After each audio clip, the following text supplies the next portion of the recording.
Bismillah. Assalamualaikum warahmatullahi wabarakatuh. Teman-teman, di video ini saya mau bahas teori. Teori yang kasusnya lumayan sering terjadi. Saya juga pernah ngalamin. Dulu saya nggak berani matiin iklan sama sekali. Sekarang kadang saya lebih sering main minimalis dan beberapa kali juga matiin iklan sama sekali. Eh, ini teorinya. Kenapa sih kita bisa ngerasa ngiklan nggak ngiklan kok serasa sama aja. Padahal jelas kalau ngiklan atau nggak ngiklan minimal ada perubahannya adalah si pengunjung, visitor. Entah ngiklan di Facebook, entah ngiklan di Lazada, entah ngiklan di Shopee dan sebagainya. Itu pasti ada perubahannya minimal si pengunjung atau visitor. Dan kalau kita bicaranya profit atau omset mungkin bisa kerasa sama aja, apalagi kalau kita bicaranya profit, terasanya sama aja. Sekali lagi terasa ya, terasanya. Dan ini kita akan bahas teorinya karena prakteknya juga saya juga masih kebingungan. Ini bahas teorinya dan mungkin kasusnya lebih lebih cocok untuk di iklan Shopee. Oke, kita mulai. Jadi gini, ngiklan itu kan boosting ya, alias kita menjangkau orang yang lebih besar, menjangkau orang yang lebih banyak. Kalau kita ceruk pasar kita seperti lingkaran yang besar ini nih, yang paling gede ini adalah ceruk pasar kita, dan yang paling kecil ini adalah traffic organik. Dari yang paling kecil ini, yang nomor satu adalah mungkin loyalis terhebat Anda, mau Anda launching apapun orang itu beli.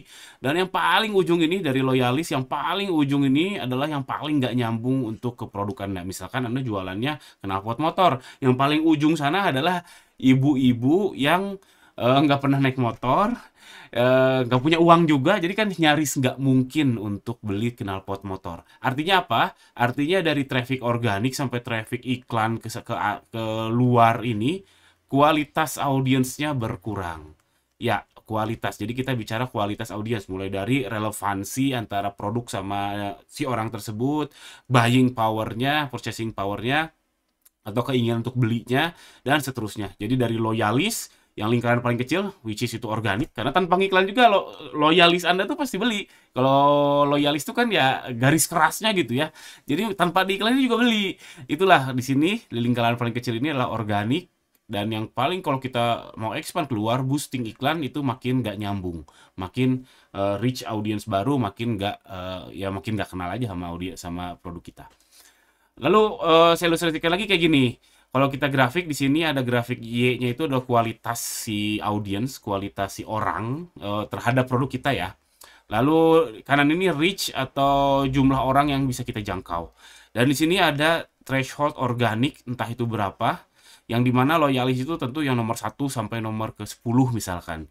Ini yang kualitasnya paling tinggi. Dan makin ke sana, makin ke kanan, makin ke kanan, makin besar reach Anda, itu makin gak nyambung sehingga kualitasnya makin rendah. Terus rendah mungkin sampai ke 0 di sini, mungkin 0 ya. Mungkin 0 di sini. Sedangkan yang loyalis ini mungkin kualitasnya 100% lah kita katakan.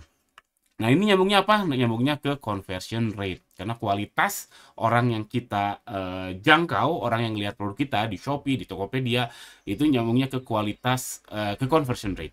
Oke? Sehingga jika Anda ngiklan alias boost gitu ya, Anda nge-boost entah dimanapun platformnya, Shopee, Lazada, dan seterusnya, kalau misalkan conversion rate-nya malah naik, oh itu keren banget. Serius itu keren banget. Tapi jujur aja saya jarang mengalami, sangat-sangat jarang kecuali lagi peak day ya. Lagi peak day 10-10 kemarin kan bagus ya. Saya alhamdulillah merasa cukup puas dengan 10-10 kemarin. Jadi diiklanin, conversion rate malah tambah naik. Ini buat saya pribadi jarang ngalamin.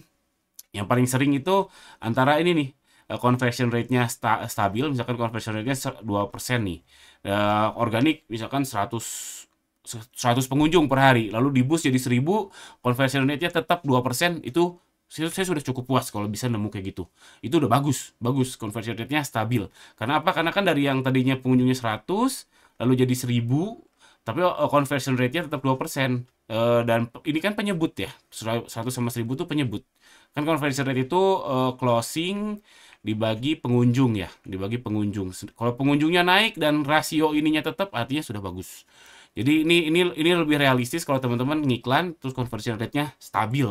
Itu lebih realistis. Cuman faktanya nggak gampang juga. Bisa, sangat bisa, cuman nggak gampang. Yang umumnya terjadi di antara ini nih, dari conversion rate-nya malah conversion rate-nya malah turun. Dengan di boost iklan conversion rate-nya turun.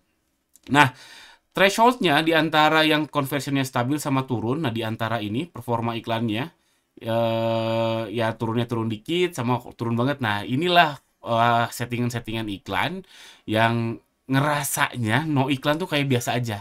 Jadi rasanya ngiklan atau nggak ngiklan sama aja deh. Apalagi kalau kita bicaranya profit. Kenapa? Karena Anda menjangkau orang yang kualitasnya rendah.